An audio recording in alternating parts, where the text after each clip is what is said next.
محرم سے شروع ہوتا ہے اور ذی الحج پہ ختم ہوتا ہے۔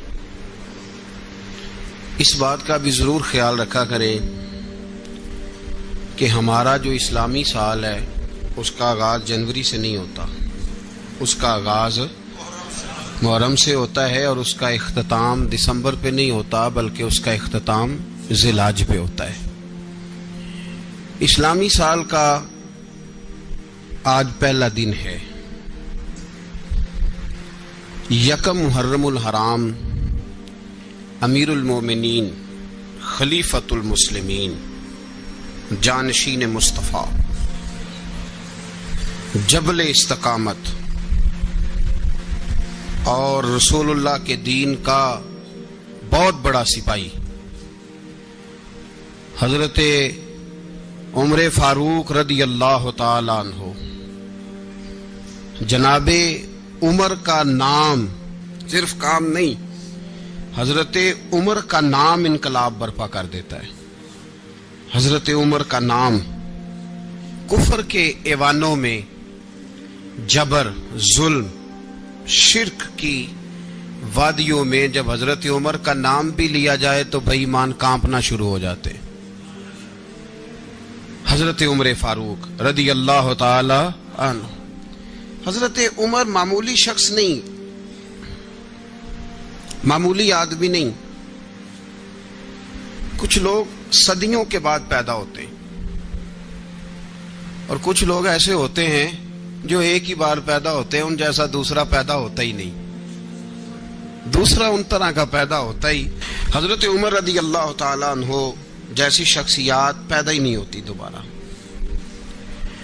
سارے صحابہ در رسالت مآب پہ خود آئے۔ یہ وہ عظیم شخص ہے جسے اللہ کے محبوب نے اللہ سے مانگ کے لیا، کہا اے اللہ یہ مجھے دے دے، اللہ سے مانگ کے لیا ہے۔ اس لیے صوفیاء کہتے ہیں کچھ مرید ہوتے ہیں کچھ مراد ہوتے ہیں، کچھ مرید ہوتے ہیں کچھ مراد ہوتے ہیں۔ مرید وہ ہوتا ہے جو چل کے آتا ہے، آ کے مرید ہوتا ہے۔ مراد وہ ہوتا ہے جسے کہا جاتا ہے کہ یہ کبھی میرا بن جائے نا، یہ کبھی آ جائے نا، میرا بن جائے، اس کو مراد کہتے ہیں۔ حضرت عمر مصطفیٰ کریم کی مراد ہیں، حضور کی مراد ہے۔ اللہم اعز الاسلام بے اسلام عمر ابن خطاب، اے اللہ اسلام کو عزت دے دے، میرے عمر کو کلمہ پڑھنے کی توفیق عطا فرما دے۔ اور کیسے دعا مانگی؟ او یار حضرت عمر کی تو اس فضیلت کا کوئی جواب نہیں دے سکتا، میرے رسول پاک علیہ السلام سب کے لیے ہی دعا مانگتے ہیں نا، حضور کی دعا عام ہے، لیکن مصطفیٰ کریم نے کعبے کا غلاف تھام لیا اور غلاف کعبہ کو حضور نے سینے سے لپٹایا اور سینے سے چمٹا کے کہا اے اللہ میں نے تو کبھی سوال ہی زیادہ نہیں کیے، میں کرنے آیا ہوں، مجھے عمر دے دے، عمر دے دے۔ حضور نے مانگ کے لیا۔ اور پھر جب جس کو حضور مانگے اللہ سے، کہ حضرت عمر رضی اللہ تعالیٰ عنہ کا آج یوم شہادت ہے، میرا تو دل کرتا تھا کہ فجر سے باتیں شروع ہوں اور سارا دن ہی عمر کی باتیں ہوتی رہیں، سارا دن جناب عمر کی باتیں، سارا دن، اس لیے کہ ذکر جناب عمر کا ہوگا پر راضی اللہ کے رسول ہوں گے صلی اللہ، تو جاگ کے بیٹھے، خوش ہو کے بیٹھے۔ ہمارے ہاں منایا ہی نہیں جاتا، بابے اللہ کی تا ساؤن بھادروں اسو کتا تے منڈے جنوری فروری، تو اسلامی سال بھی گیا اور وہ تاریخیں بھی ساری گئیں۔ یکم محرم امت مسلمہ کے لیے بہت بڑا دن ہے، بہت بڑا دن، یہ شہادت ہے حضرت عمر فاروق کی رضی اللہ تعالی عنہ۔ یہاں چھوٹی چھوٹی باتوں پہ گورنمنٹ چھٹی کرتی پھرتی ہے، چھوٹی چھوٹی باتوں، الیکشن ہو گیا تو چھٹی، فلاں جگہ پہ تھوڑا سا کسی نے خبر دے دی کہ کوئی پریشانی ہے تو چھٹی، فلاں جگہ یہ ہو گیا تو چھٹی، یہاں تک کہ فلاں وزیر صاحب فلاں علاقے میں آئیں گے تو سارے علاقے کو چھٹی۔ اور اب تو اس سے بڑا حال ہونے لگا ہے، اگر جن لوگوں کی سندھ میں حکومت ہے ان کے لیڈر کا دن آیا تو اس دن چھٹی، اور جن کی پنجاب میں حکومت ہے ان کا دن آیا تو چھٹی۔ ہمارا مطالبہ ہے حکومت پاکستان سے، اگر سر اٹھا کے جینا چاہتے ہو تو یکم محرم کو چھٹی کیا کرو، اگر سر اٹھا کے جینا چاہتے ہو تو یکم محرم کو چھٹی کرو جناب عمر کے دن، اور ملت کے جوانوں کو بتاؤ کہ اگر عزت کی زندگی جینا چاہتے ہو تو اس طرح جیو جس طرح فاروق اعظم جی کے گئے ہیں۔ عزت اور وقار کی زندگی، جمہوریت حضرت عمر سے سیکھنی پڑے گی، حکومت کرنے کے طریقے حضرت عمر سے، رعایا کو سیکھنا پڑے گا کہ امیر کس طرح بنایا جاتا ہے اور امیر کس طرح کے ہوتے ہیں۔ یہاں لوگ ہمیں یورپ کی مثالیں دیتے ہیں، لوگ یہاں ہمیں آ کر کے امریکہ کی مثالیں، انہیں کیا پتا حکومت کیا ہوتی ہے؟ وہ کہتے ہیں جی وہ سائیکل پہ جاتا ہے ان کا حکمران۔ میں نے کہا وہ سائیکل پہ جاتا ہے؟ میرے عمر فاروق مدینے سے مکے گئے تھے تو پیدل ہی حج کرنے چلے گئے، پیدل ہی۔ اور جناب عمر فاروق رضی اللہ تعالیٰ عنہ عید کی نماز پڑھانے گئے، عید کی نماز عمر خطبہ عید دینے گئے۔ اور اس زمانے میں کون سا غریب ہے جو ننگے پاؤں جاتا ہو؟ کون سا غریب ہے جو مسجد ننگے پاؤں جاتا ہو؟ لوگوں نے تو 3 قسم کی چپلیں رکھی ہوئی ہیں، ایک مسجد جانے کی علیحدہ ہے، گھر پہننے کی علیحدہ ہے، شادی بیاہ پہ جانے کی چپل علیحدہ ہے۔ حضرت عمر فاروق رضی اللہ تعالیٰ عنہ نکلے عید کا خطبہ دینے کے لیے تو بیوی سے کہنے لگے جوتا، اس نے کہا صاحب اتنی دفعہ ٹوٹا ہے اب گانٹھا نہیں جا سکتا، اتنی دفعہ ٹوٹا ہے کہ اب دوبارہ پیمند نہیں لگ سکتے۔ تو حضرت عمر کہنے لگے چل کوئی حرج نہیں، بغیر جوتے کے ننگے پیر ہی چلتے ہیں، کوئی حرج نہیں۔ تو کہنے لگے لوگ کیا کہیں گے؟ فرمایا چپ کر، لوگ جس دن عمر نے یہ دیکھ لیا نا لوگ اس کے بارے میں کیا کہتے ہیں، اس دن عمر نہیں رہے گا۔ تو کہا پھر آپ کا نظریہ کیا ہے؟ فرمایا میرا نظریہ یہ ہے کہ رب رسول میرے بارے میں کیا کہتے ہیں، لوگوں کا کیا ہے؟ لوگ کل کسی کے بارے میں کچھ کہتے ہیں اور پرسوں کچھ کہتے ہیں، میرا نظریہ یہ ہے کہ رب رسول میرے بارے میں ننگے پیر عمر جا رہے ہیں۔ کون جی؟ میں بڑا ماڑا۔ اچھا جناب کیا غربت ہے؟ 10 قسم کے جوڑے لٹکے ہوئے ہیں کمرے میں اور پہننے کی فرصت نہیں، سویرے کیا پہننا ہے، شام کیا پہننا ہے، 15 سوٹ کٹھے استری ہو کے لانڈری والا بھیج رہا ہے، اور تو غریب ہے، تو بہت بڑا غریب ہے۔ اس لیے کہ غربت پیسوں کی وجہ سے نہیں ہوتی، غربت تو دل کی ہوتی ہے۔ تو واقعی بڑا غریب ہے اور تو غریب ہی رہے گا۔ امیر تو عمر فاروق تھے جو ننگے پاؤں چلے گئے عید کی نماز پڑھانے، تو رستے میں جو ملا کہنے لگا عمر جوتا تو پہن لو۔ فرمایا تمہیں عمر کا جوتا نہ پہننے کا نقص تو نظر آیا ہے، کوئی حرج نہیں، اگر عمر کو کبھی بتانا ہوا تو وہ والا نقص بتانا جو عمر کی سیرت میں پیدا ہو، کردار میں پیدا ہو، وہ والا نقص بتانا، یہ چھوڑو جوتے آتے جاتے رہتے۔ ننگے پاؤں گئے، پاؤں دھوئے، نماز پڑھائی، لوٹ آئے۔ او بھائی یہاں تو ہمارا بناؤ سنگار اترنا، جتنی توجہ کپڑوں کی طرف ہے اتنی توجہ کبھی ہماری علم کی طرف ہوتی نا، جتنا ذوق شوق ہمارا بناؤ سنگار کی جانب ہے، اتنا بناؤ سنگار کبھی ہمارا اخلاقیات کی جانب ہوتا تو معاملات بڑی حد تک سنورے ہوئے ہوتے۔ حضرت سیدنا فاروق اعظم رضی اللہ تعالی اپنی زندگی کو ترتیب دیا، ایک دن بھی خلافت نہیں مانگی اللہ سے۔ حضرت عوف بن مالک اشجعی ایک صحابی ہیں، حضرت عوف بن مالک رضی اللہ تعالیٰ عنہ فرماتے ہیں کہ جناب ابو بکر صدیق کا زمانہ تھا تو میں نے خواب دیکھا، میں نے خواب میں جناب عمر کو دیکھا، اور میں نے دیکھا کہ کوئی کہنے والا کہہ رہا ہے کہ عمر وہ ہے کہ اللہ کے رستے میں کوئی اسے جتنا مرضی برا بھلا کہے یہ پرواہ نہیں کرتا۔ کس کے رستے میں؟ بولے سارے۔ اس کا مطلب ہے اللہ کے رستے میں لوگ برا بھلا بھی، قرآن مجید نے کہا وَلَا يَخَافُونَ لَوْمَةَ لَائِمٍ، کچھ لوگ ایسے ہیں جو برا بھلا کہنے والوں کی پرواہ نہیں کرتے۔ آپ یقین کریں اگر پرواہ شروع ہو جائے نا تو دین کا کام ختم ہو جائے، نہ کوئی تقریر کرے، نہ کوئی تدریس کرے، نہ کوئی پیری مریدی کرے، ختم ہو جائے اگر باتوں کی پرواہ ہو۔ لیکن وہ پرواہ، حضرت عوف بن مالک اشجعی کہتے ہیں میں نے خواب میں دیکھا کہ عمر وہ ہے جو کسی کی پرواہ، اور دوسری بات میں نے یہ دیکھی کہ عمر خلیفہ بنے گا، اور تیسری بات میں نے خواب میں یہ دیکھی کہ عمر شہید بھی کیا جائے گا، عمر شہید بھی ہوگا۔ یہ میں نے 3 باتیں خواب میں دیکھی۔ فرماتے ہیں میں نے آ کے خواب حضرت ابو بکر صدیق کو سنائی، وہ خلیفہ تھے، وہ کہنے لگے ٹھہر جا میں عمر کو بلاتا ہوں، اس کے سامنے دوبارہ سنانا، اس کے سامنے۔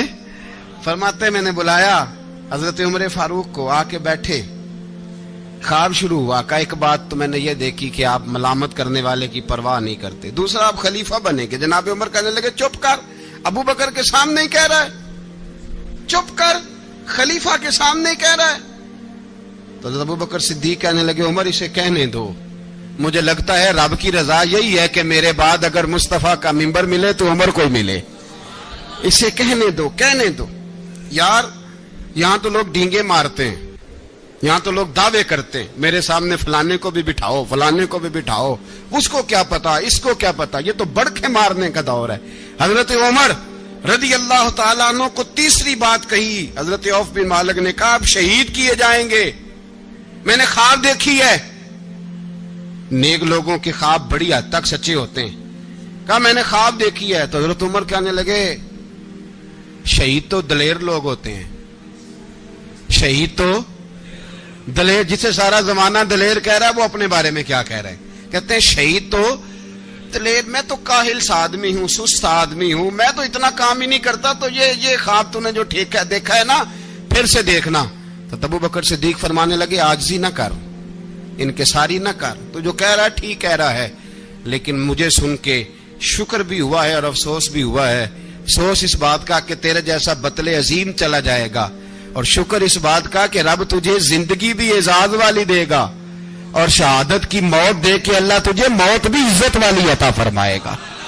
اللہ موت بھی تجھے عزت والی دے گا, تجھے کاہلوں جیسی موت اللہ. حضرت فاروق اعظم رضی اللہ. او بھائی یہاں تو اس زمانے کا سب سے بڑا مسئلہ پروٹوکول ہے. لوگوں کو پتا ہوتا ہے کامل پیر ہے, کامل مرشد ہے, لوگ نہیں جاتے. میں کسی کا مرید ہو جاؤں, میرا پروٹوکول کدھر گیا؟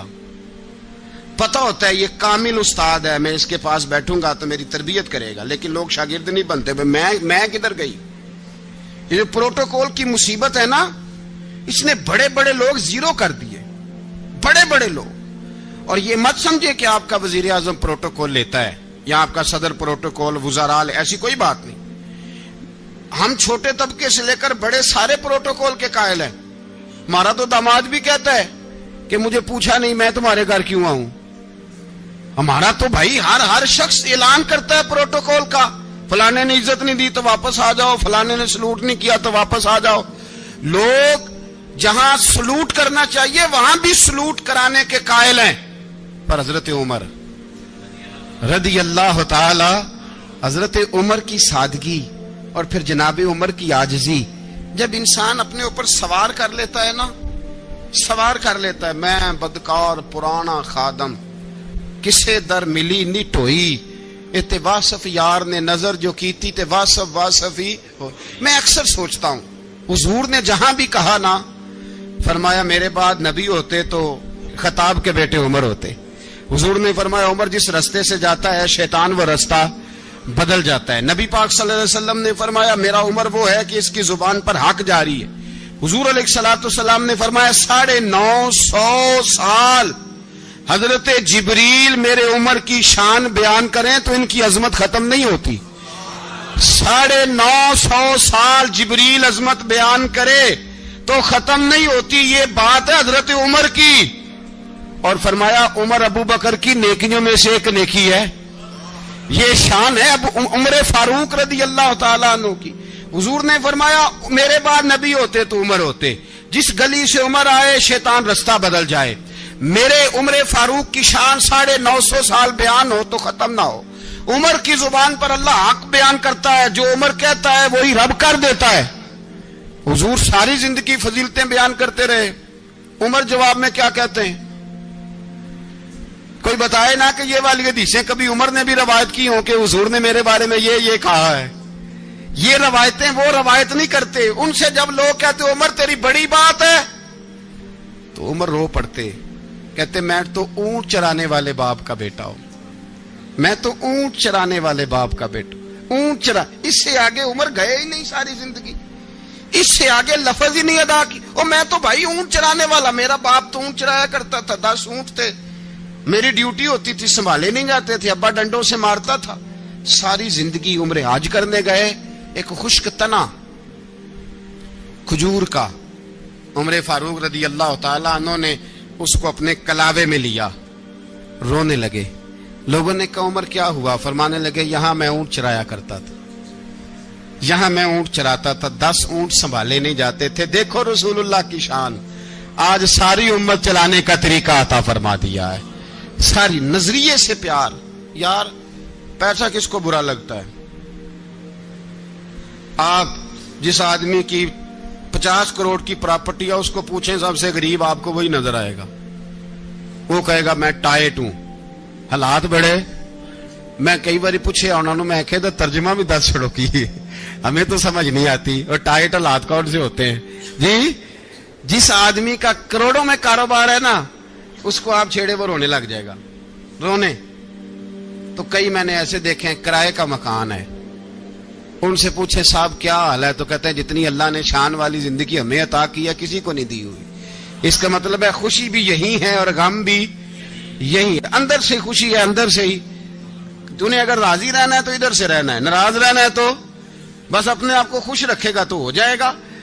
سارے صحابہ مل کے آئے، کہنے لگے عمر فاروق سے کہنا ہے نبی پاک کے زمانے میں تو ظاہراً غربت تھی، ابو بکر کے دور میں بھی غربت تھی، اب تو بڑا مال ہے۔ عمر سے سفارش کرو کہ عمر نیا کرتا پہنا کرے۔ ملکوں کے سفیر آتے، عمر وہی پھٹی پرانی چادر اوڑھ کے اور وہی کئی جگہ پہ پیوند لگے سوٹ پہن کے سفیروں کے سامنے بیٹھ جاتا ہے۔ عمر کو مشورہ دو، طے ہو گئی بات۔ سب نے جب مشورہ دے لیا تو سارے کہنے لگے یہ بتاؤ شیر کی مونچھ کو ہاتھ کون لگائے گا؟ کہنا کس نے ہے؟ بندہ بھی تو ڈھونڈو نا۔ نے کہا جناب میرا یہ خیال ہے کہ مولا علی شیر خدا کہیں گے، کیونکہ جس شخص کی عمر کو سب سے زیادہ حیا کرتے دیکھا وہ شیر خدا مولا علی ہے رضی اللہ تعالی علی کہیں گے۔ اس لیے کہ جناب علی تو کئی دفعہ جب گفتگو کرتے تھے تو حضرت عمر چپ کر جاتے تھے اور فرماتے تھے علی نہ ہوتا تو میں ہلاک ہو جاتا۔ تو کہا علی سے کہو۔ جناب علی شیر خدا کو بلایا، کس کام کے لیے جی؟ اللہ اکبر۔ یہ ذرا اپنے اس دور پہ اس بات کو ذرا لاکا جناب ان سے کہیں کہ زیادہ نہیں، ایک کرتا نیا پہن لے، سفیر آتے ہیں وزیر آتے ہیں تو ایک کرتا نیا پہن لے۔ حضرت علی کو بلایا، آپ فرمانے لگے کوئی اور بات ہوتی تو میں کہہ دیتا، یہ والی میں نہیں کہہ سکتا، کوئی اور ہوتی تو میں عمر کو کئی دفعہ کہہ دیتا ہوں، جلال میں بھی تو سن، یہ والی میں نہیں کہہ سکتا، میں تمہیں ایک مشورہ دیتا ہوں۔ کہا وہ کیا؟ کہنے لگے سیدہ عائشہ صدیقہ سے کہو، وہ مومنوں کی ماں ہیں، عمر ٹالے گا نہیں۔ اماں جی سے جا کے کہا اماں جی نیا کرتا عمر سے کہیں پہن لیں، وزیر آتے ہیں بڑے بڑے لوگ تو چلو کوئی حرج نہیں۔ اماں جی نے کہا اچھا کوئی بات نہیں میں بلا لیتی ہوں۔ جناب عائشہ نے پیغام بھیجا، جب خادم نے کہا نا مصطفیٰ کے گھر سے پیغام آیا ہے تو 20 لوگ بیٹھے تھے، عمر کانپتے ہوئے اٹھے، کانپتے دوڑے۔ حضرت عائشہ پردے میں تھی تو فرماتی ہیں عمر اتحیات کی حالت میں بیٹھ گئے۔ کہا اماں جی دیر تو نہیں ہو گئی مجھے آنے میں؟ کہا نہیں ٹائم پہ آ گئے ہو، کس لیے بلایا تھا؟ کہا عمر دیکھو غربت کے معاملات اور ہوتے ہیں، جب اللہ آسانی دے تو کوئی چیز استعمال کرنا حرام نہیں ہوتی، اگر حرام ہے تو بتاؤ۔ کہا نہیں اماں جی حلال ہی ہے۔ تو فرمایا پھر اتنے سفیر آتے ہیں مشیر آتے ہیں، اب تو مال غنیمت بڑا آتا ہے، ڈھیر لگ جاتے ہیں مسجد میں، تو چل ایک نیا کرتا تم بھی پہن لیا کرو، اور آپ نیا کرتا پہنو گے تو دھاک بیٹھے گی غیروں پر، تو صحابہ کا مشورہ ہے کہ آپ نیا لباس پہنے۔ اماں جی کہتی ہے میں نے حکم دیا تو عمر چپ کر گئے، گردن جھک گئی۔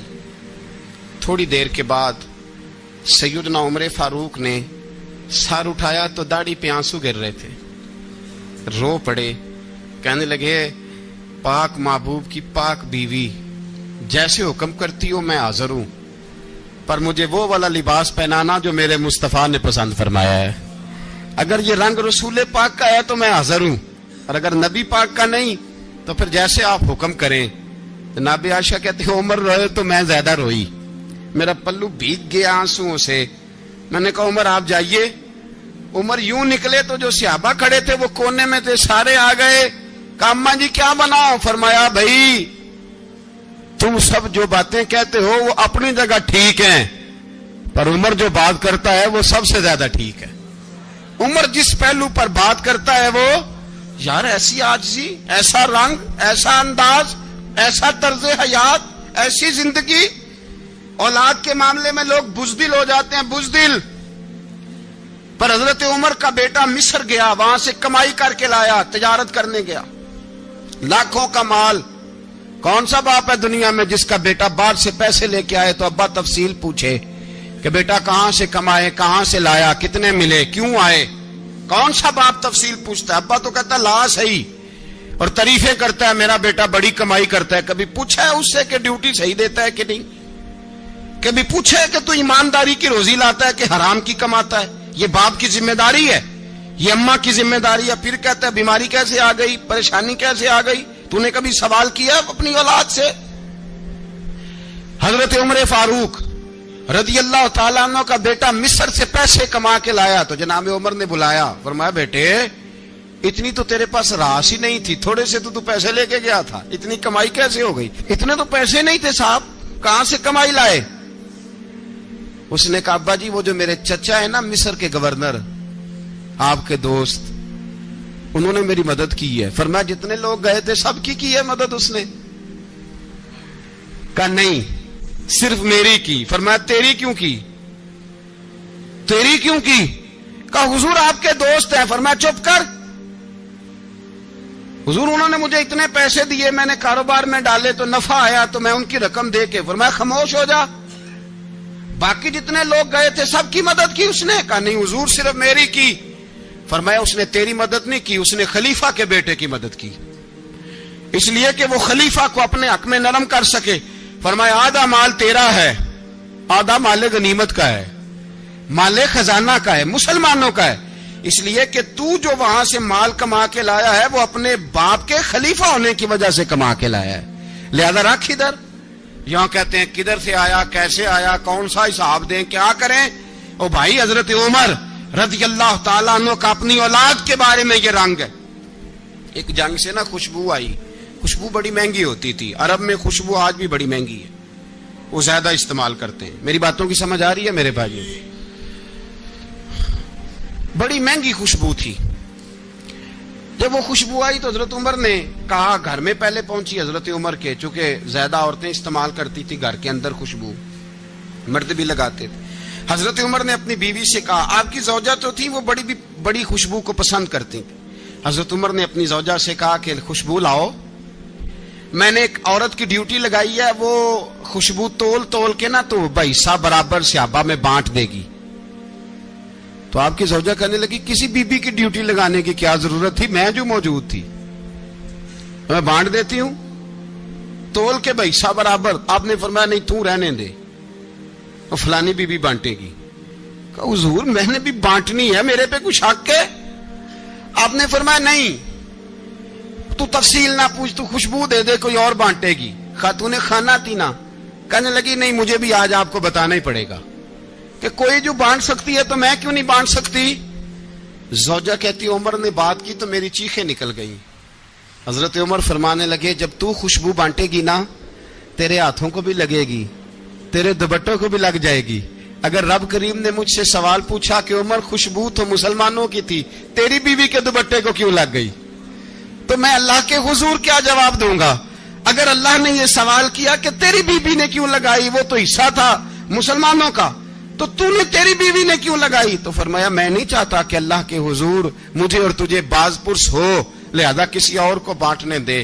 زوجہ روئی اور تڑپ کے کہنے لگی عمر مجھے لگتا ہے صبح قیامت بھی تیری بیوی ہونے کی وجہ سے اللہ مجھے جنت عطا فرما دے گا، تیری زوجہ ہونے کی برکت سے. بھائی یہ معیار رکھا، خدا کی قسم ایسا شخص تاریخ میں دوبارہ نہیں آیا.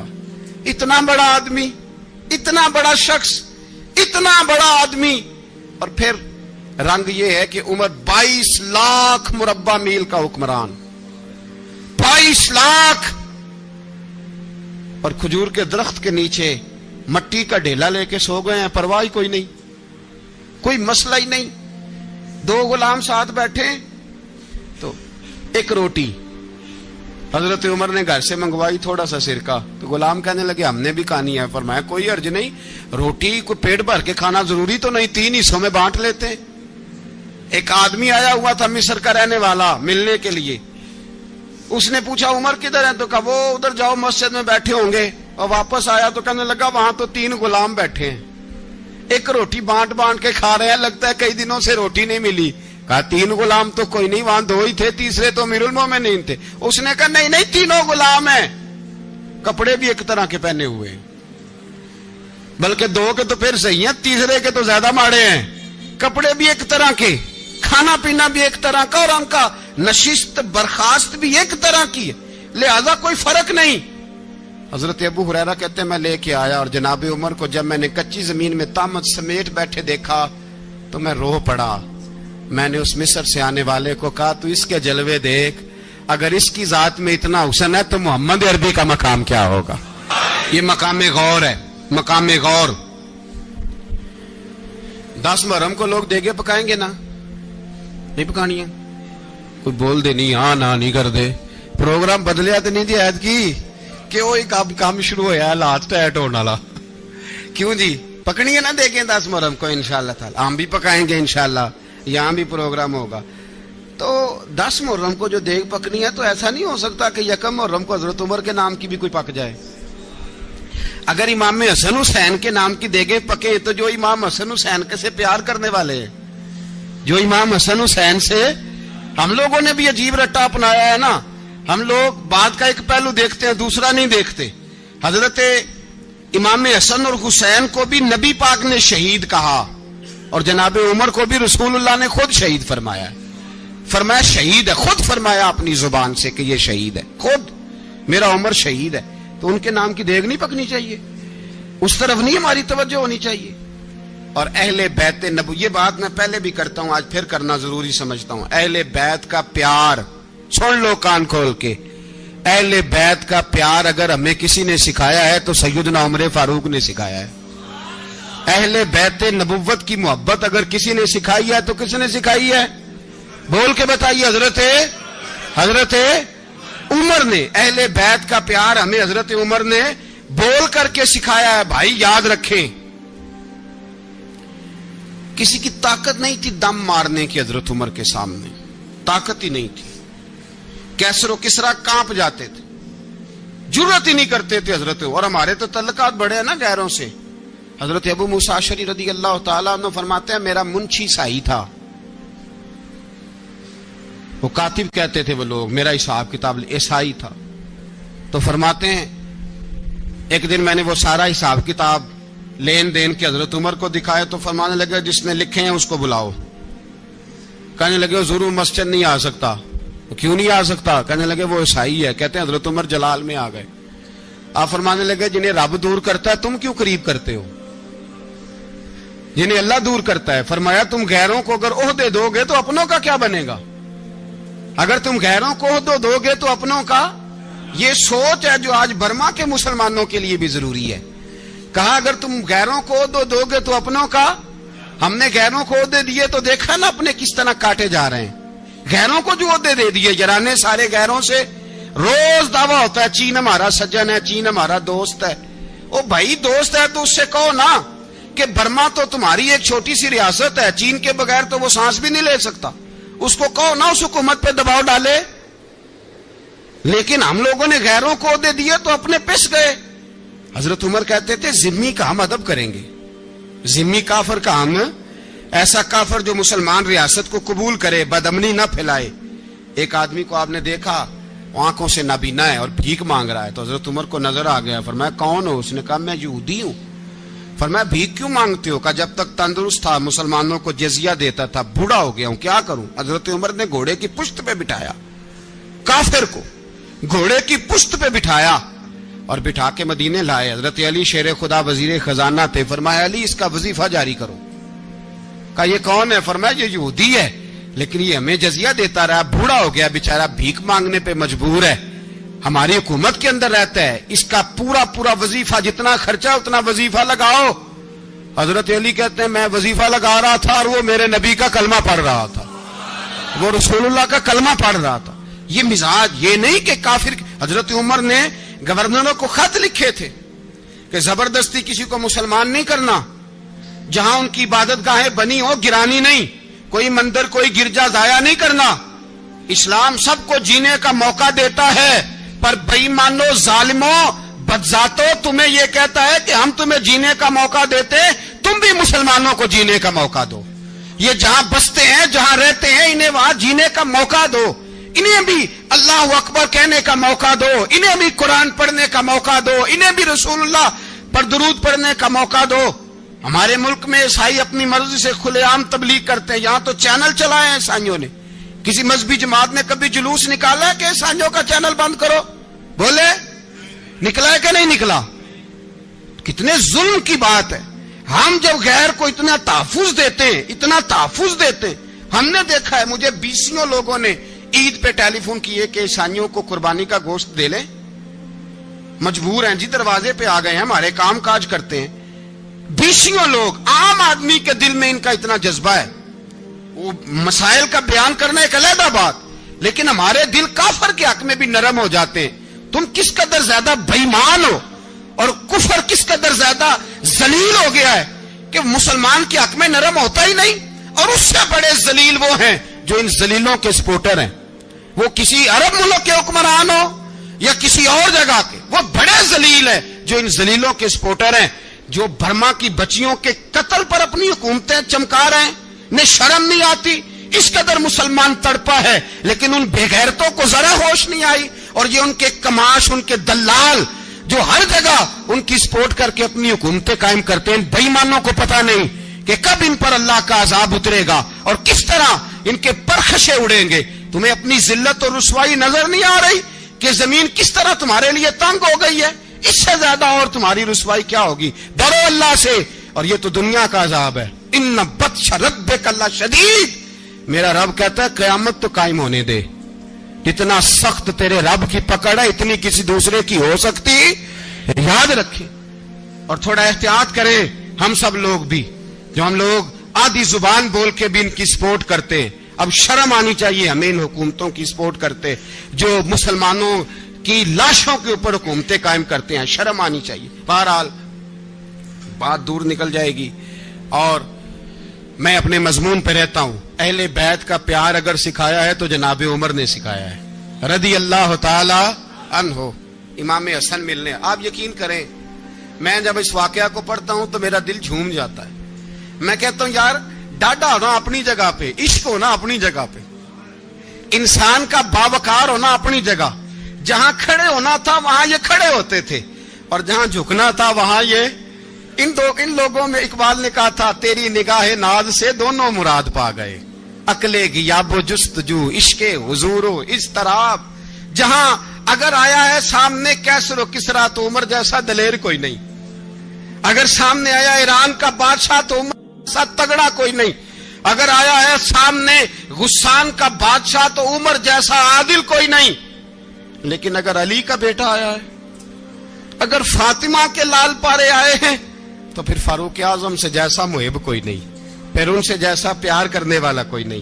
اندر بیٹھے ہیں جناب عمر, اندر تنہائی میں کچھ وزیروں سے گفتگو ہو رہی ہے, میٹنگیں جاری ہیں. آپ کے بیٹے ملنے آئے جناب عبداللہ ابن عمر. ابا جی ملنے آئے, بات ٹھہرو بات کر رہا ہوں, کوئی نہ اندر آئے. صاحبزادہ باہر کھڑا ہے. تھوڑی دیر گزری تو امام حسن بھی آ گئے. کون آئے؟ آپ کو جو ملے گا امام صاحب کا نام لینے سے, وہ سردار ہیں جنتیوں. کون آئے؟ سارے بولیے امام حسن. تیری نسل پاک میں ہے بچہ بچہ نور کا, تو ہے نے نور تیرا سب کرانا. امام حسن آئے تو حضرت عبداللہ ابن عمر کو دروازے پہ کھڑے دیکھا. کہا امیر المومنین کہاں ہیں؟ کہنے لگے حضرت عمر کے بیٹے. کہنے لگے وہ اندر بیٹھے, کچھ میٹنگ ہو رہی ہے, اور انہوں نے کہا کوئی اندر نہ آئے, لیکن آپ جانا چاہیں تو چلے جائیں. آپ جانا چاہیں تو, تیری نسل پاک میں ہے بچہ بچہ نور, آپ جانا چاہیں تو چلے جائیں. تو انہوں نے کہا جب آپ باہر کھڑے ہیں تو مجھے کوئی اتنا ضروری کام نہیں, اور ابھی زور کی نماز تھوڑی دیر میں ہوگی, میں مسجد میں مل لوں گا امیر المومنین سے. یہ بات کہہ کے امام حسن چلے گئے. یار اتنی بڑی بات نہیں تھی, اتنی بڑی بات نہیں تھی. وہ میرے استادوں کا بیٹا بھی آئے تو کہا ٹھیک ہے جی وہ سوئے ہوئے ہیں, تو کوئی غرض نہیں یار میں ٹھہر کے آ جاؤں گا. کوئی بڑی بات نہیں تھی, دیکھا جائے تو بڑی بات نہیں تھی, پر بات بہت بڑی تھی اس لیے کہ یہ خالی حسن نہیں, یہ حسن ابن علی ہے. یہ حضرت فاطمہ کے لخت جگر. حضرت عمر باہر نکلے, عبداللہ ابن عمر سے پوچھا کوئی آیا تو نہیں؟ تو کہا حضور امام حسن آئے تھے. تو کہا پھر شہزادے کو اندر کیوں نہیں بھیجا؟ کہا میں نے کہا تھا. وہ کہنے لگے اگر امیر المومنین مصروف ہیں تو میں ظہر میں مل لوں گا. حضرت عمر رونے لگے, فرمایا بیٹے تو نے اچھا نہیں کیا. پھر مسجد نہیں گئے, سیدھے امام حسن کے دروازے دستک دی. امام حسن باہر آئے, کہا شہزادے آئے تھے تو ملے کیوں نہیں؟ تو امام حسن کہنے لگے حضور آپ کا اپنا بیٹا دروازے پہ کھڑا تھا, آپ کا اپنا بیٹا دروازے پہ کھڑا تھا, اور منع بھی کیا تھا آپ نے تو میں زور میں مل لیتا. حضرت امام حسن فرماتے جوش جذبات میں جناب عمر نے سر سے پگڑی اتار دی. جوش جذبات میں کہنے لگے حسن میرے بیٹے کا اور آپ کا کیا مقابلہ؟ کیا اس کی ماں کا نام فاطمہ الزہرا ہے؟ کیا اس کی نانی کا نام خدیجۃ الکبریٰ ہے؟ کیا اس کے نانے کا نام محمد مصطفیٰ ہے؟ آپ کا اور اس کا کیا مقابلہ؟ پھر رو پڑے اور کہنے لگے بیٹے میں مکے کے صحراؤں میں اونٹ چرایا کرتا تھا, یہ جو میرے سر پر عزت کے بال ہیں یہ تیرے نانے کے اگائے ہوئے. میں مکے کے خبردار شہزادے خبردار. او بھائی اہل بیت نبوت کے ادب کا رنگ اگر سکھایا ہے تو سیدنا عمر نے سکھایا ہے. حضرت عمر فاروق اتھارٹی ہے, اسلام کی اتھارٹی. یکم محرم حضرت عمر کی شہادت ہے. یہودی بول اٹھا, کافر بول اٹھا. اگر 6 مہینے عمر دنیا میں اور رہتے تو دنیا میں کوئی کافر موجود نہ ہوتا. 6 مہینے. اور جب اس بطل جلیل کا جنازہ اٹھا, اللہ بخاری پڑھیے نا, اللہم ارزقنا شہادۃ فی سبیلک, اللہ بسترے کی موت نہ دینا, شہادت کی دینا. عمر شہید ہوئے, مسجد نبوی میں نماز پڑھاتے, اور جب جنازہ اٹھا تو مدینے کا پھر پیچھے جو دلیر بچے وہ مولا علی تھے. مولا علی, جناب عمر کا جنازہ اٹھا تو سب سے پہلی ہائے جو نکلی وہ حضرت علی کی زبان سے نکلی, اور حضرت علی کی ساری داڑھی آنسوؤں سے بھر گئی. لوگوں نے کہا کہ علی کیا ہوا؟ فرمانے لگے تم دیکھ نہیں رہے جنازہ کس کا اٹھا ہے, پلٹ کے دیکھو تو صحیح, تم پتہ نہیں ہے کون گیا ہے. کہ حضور کیا ہوا؟ آپ فرمانے لگے عمر اس طرح کے کام کر کے گیا ہے, اب ان کے رستوں پہ کون چلے گا؟ کون اس کے جگر راہ وفا میں؟ میں نقش ایسے چھوڑ آیا ہوں, میں جس منزل سے گزرا ہوں وہ اب تک یاد کرتی ہے. حضرت علی حضرت عمر کے جنازے پہ کھڑے ہو کے کہتے ہیں اللہ مجھے اس طرح کے عمل کرنے کی توفیق دے جس طرح کے عمر کر کے گیا. میرے بھائی بطل عزیز, بطل حریت حضرت عمر رضی اللہ تعالیٰ عنہ, جو اپنی زندگی انقلاب والی گزار کے گئے. عمر جب دنیا سے گئے تو 80 دینار کا قرضہ تھا, 22 لاکھ مربع میل کا حکمران. اور اپنے بیٹے سے کہنے لگے بیٹے کوشش کرنا تیرے خاندان والے مل کے میرا قرضہ اتار دے, میری قبر پہ بوجھ نہ رہے. اور اگر خاندان والے مدد نہ کریں تو میرے دوستوں سے بات کرنا, وہ مدد نہ کریں تو پھر علی سے بات کرنا. ان کا پیار آپس میں اتنا, اور تو اختلاف ثابت کر رہا ہے. 80 دینار کا قرضہ چھوڑ کر حضرت عمر دنیا سے گئے, اور جاتی دفعہ کہہ گئے میرے بعد میرے بچوں کو حکومت کے مشورے میں بھی شامل نہ کرنا, حکومت کے مشورے میں بھی میری اولاد شامل نہ ہو. اتنا بڑا شخص اتنا بڑا رنگ دے کے یکم محرم کو جب عمر فاروق کا وصال ہوا تو بیٹے سے کہنے لگے اما عائشہ سے جا کے کہو میرا بھی نبی پاک کے روزے میں دفن ہونے کو دل کرتا ہے. ایک قبر کی جگہ ہے اماں جی نے اپنے لیے رکھی ہے, بخاری ہے بخاری. حضرت عائشہ کے پاس صاحبزادے گئے, کہنے لگے اماں جی عمر کو زخم لگ گیا ہے, حالت بڑی پریشانی والی ہے. وہ کہتے ہیں اگر اماں اجازت دیں. سید عائشہ رو پڑی, فرمانے لگی کہ اپنی قبر کی جگہ تو نہیں نہ کسی کو دیتا, پر عمر نے کمال ہی بڑا کیا. اسے کہو جاؤ گنبد خضرا میں قیامت تک جو مصطفیٰ پہ اور ابو بکر پہ سلام پڑے گا وہ تجھ پہ بھی سلام پڑھ کے جائے گا, جاؤ میں نے جگہ دی.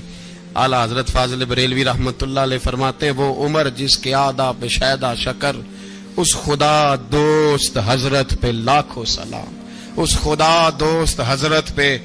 آپ یقین کریں منبر پہ بیٹھا ہوں، حضرت عمر کا جب نام لیتا ہوں تو میرے وجود کے رونگٹے کھڑے ہو جاتے ہیں۔ حضرت عمر کی زندگی جب پڑھتا ہوں تو لگتا ہے خدایا ایسے شخص بھی دنیا میں آئے، ایسے لوگ۔ عزیز دوستو، بزرگوں اور بھائیوں، امیر المومنین، خلیفۃ المسلمین، مراد مصطفیٰ صلی اللہ تعالی علیہ وسلم، حضرت سیدنا عمر فاروق رضی اللہ تعالیٰ عنہ کو 26 ذی الحج کو زخم لگا تھا، قاتلانہ حملہ آپ پر کیا گیا تھا، اور 1 محرم الحرام کو اسلام کے اس بطل جلیل، اس قائد، اس لیڈر اور دنیا اسلام پر اپنی سیرت کے انمٹ نقوش چھوڑنے والے اس خوبصورت انسان نے دنیا سے پردہ فرمایا۔ حضرت عمر فاروق رضی اللہ تعالیٰ عنہ ان لوگوں میں سے ہیں جو ابن الوقت نہیں ہوتے، ابو الوقت ہوتے، جو وقت کے مطابق نہیں بدلتے بلکہ وقت کو اپنے مطابق بدل دیا کرتے ہیں۔ یہ وہ لوگ تھے کہ دین ان کا اوڑھنا بچھونا تھا، ان کا چلنا پھرنا دین تھا، ان کا ہنسنا اور رونا دین تھا۔ انہیں علم الیقین سے لے کر عین الیقین تک ایک خاص مقام اللہ نے عطا کر دیا تھا، تو بس پھر یہ سمجھ گئے تھے کہ دین ہی زندگی ہے، دین ہی روح ہے، اور دین ہی ہماری اصل ہے۔ نبی کریم صلی اللہ تعالی علیہ وسلم نے فرمایا کہ میں نے خواب دیکھا ہے، کچھ لوگوں کو میں نے قمیضیں پہنے ہوئے دیکھا، کچھ کی قمیضیں ناف تک تھیں، کچھ کی پیٹ تک تھیں، اور کچھ کی گھٹنوں تک تھیں۔ عمر میں نے تمہیں بھی دیکھا ہے، تمہاری قمیض تو پیروں سے ٹکرا رہی تھی۔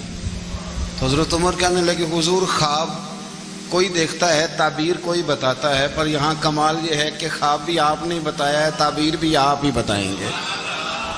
حضور پھر بتا دیں اس خواب کی تعبیر کیا ہے؟ تو حضور نے فرمایا تعبیر یہ ہے کہ کسی کا دین ناف تک، کسی کا گھٹنوں تک، کسی کا پیٹ تک، اور عمر تو سارا ہی دین میں لپٹا ہوا ہے، تو سارا ہی دیندار ہے، سارا ہی۔ حضرت عمر فاروق رضی اللہ تعالیٰ عنہ آئیڈیل ہیں، ایک ہیرو ہیں۔ ان کی زندگی کے درجنوں پہلو ہیں، ہر سال ہم ایک پہلو بیان کر دیتے ہیں، کبھی عدل و انصاف پہ بات کر لیتے ہیں، کبھی نظام حکومت پر۔ ان کی زندگی کا ایک پہلو آج بھی ہماری گفتگو کا عنوان رہے گا، پر حضرت عمر کا مرتبہ اور مقام یہ ہے کہ نبی کریم علیہ السلام نے فرمایا کہ جبریل امین 950 سال میرے عمر کی شان بیان کریں تو عمر کی شان ختم نہیں ہوتی۔ 950 سال اگر حضرت جبریل بھی بیان کریں تو یہ مقام ہے سیدنا فاروق اعظم کا۔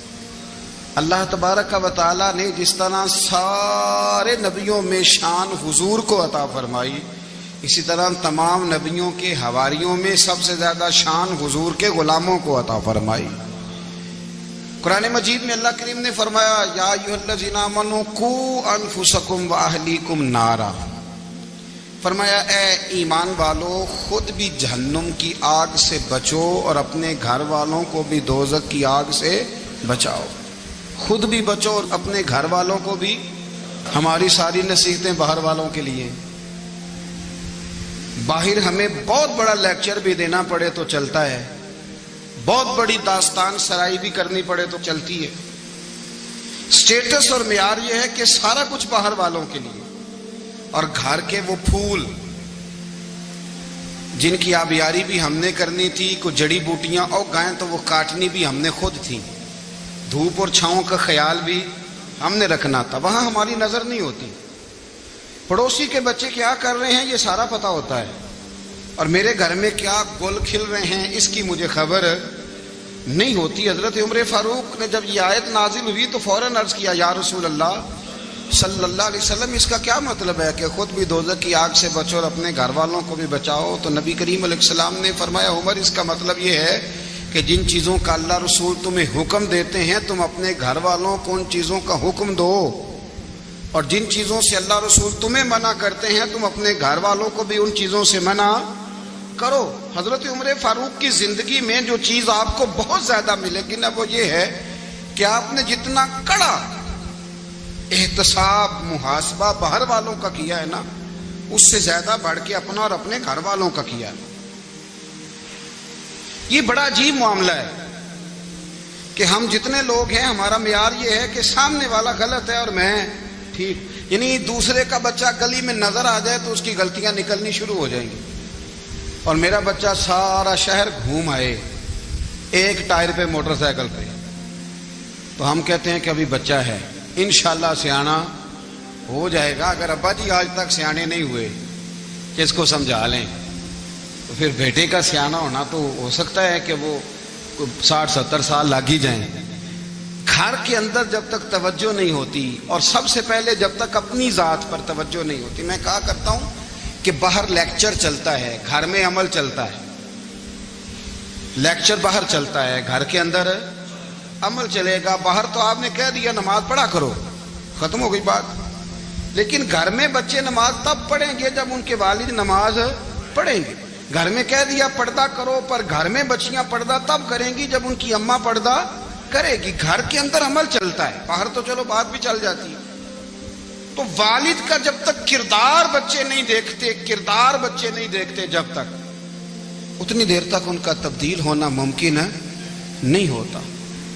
حضرت عمر فاروق رضی اللہ تعالیٰ عنہ نا باہر والوں کا بھی بڑا سخت حساب کرتے تھے۔ بڑا ایک گورنر صاحب نے لباس بڑا شاندار پہننا شروع کر دیا تھا تو حضرت عمر نے اتروا کے نا تو انہیں ٹاٹ کا لباس پہنا کے تو اونٹ چرانے کی ڈیوٹی دے دی تھی، اتنا سخت احتساب کرتے تھے۔ کسائی کی دکان پر بھی 1-2 گھنٹے کھڑے ہوتے تھے، جو آدمی مسلسل 2 دن گوشت خریدتا تھا نا فرماتے تھے اس کا ٹیکس بڑھا دو، لوگوں کو دال نہیں مل رہی اور یہ روز گوشت کھاتا ہے۔ حضرت فاروق اعظم اس کو جزیہ کہا جاتا تھا یا کچھ اور معاملات ہوتے تو بڑھا دیتے تھے۔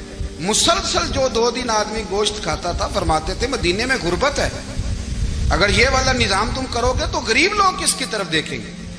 لیکن اس سے زیادہ بڑھ کر جو ان کی زندگی کا معیار اور سٹیٹس تھا وہ یہ تھا کہ اپنے گھر کا خاص خیال رکھتے، خاص توجہ کرتے۔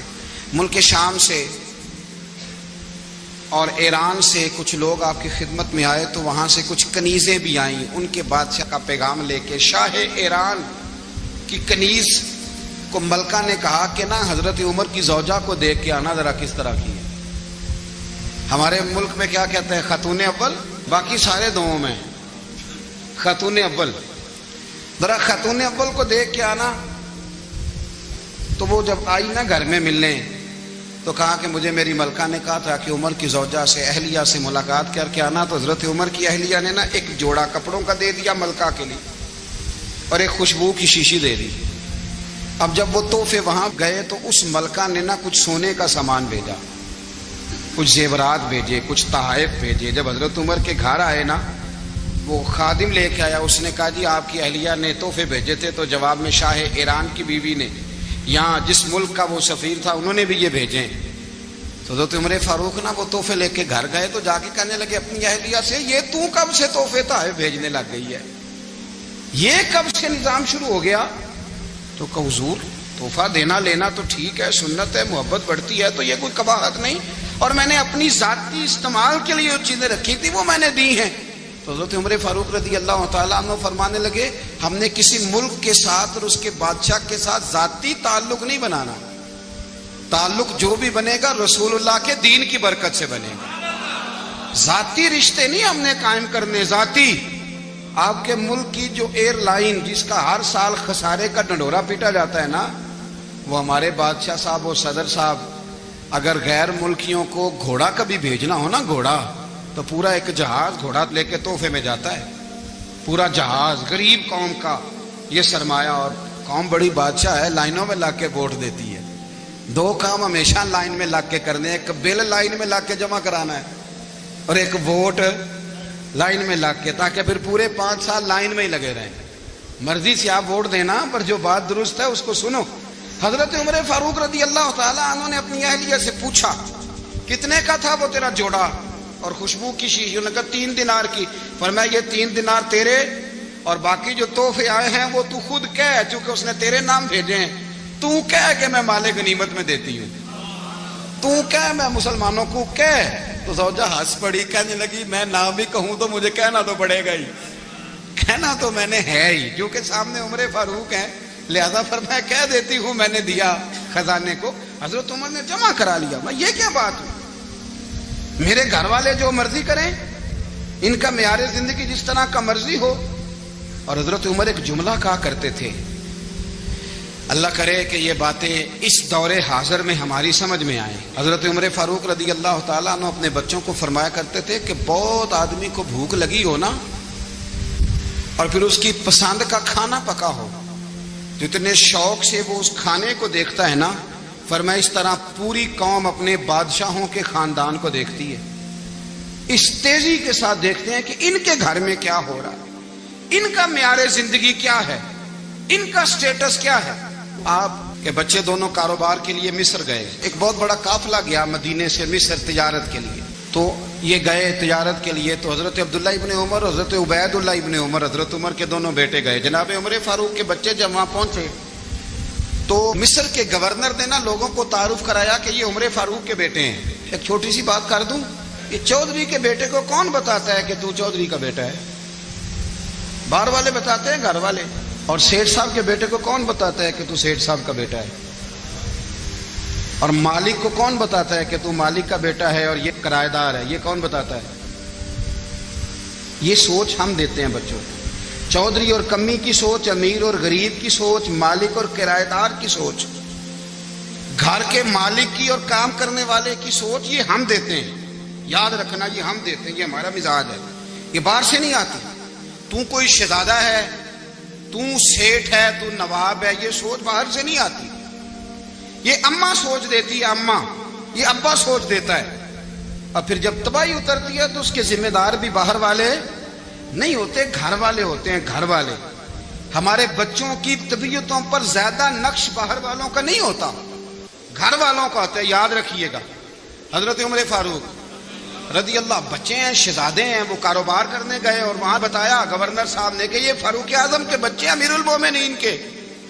لوگوں نے ان سے زیادہ مال خریدا، تجارت میں زیادہ نفع ہوا، ظاہر ہے کہ وہ آپ کے جو اللہ خیر کرے حکمران ہیں، ان کے کاروبار کتنے ملکوں میں ہیں، کس بنیاد پر ہیں؟ وہ صرف اس بنیاد پر کہ وہ حکمران رہے، ان کے لیے آسان تھا بڑے لوگوں سے تعلقات بنانا۔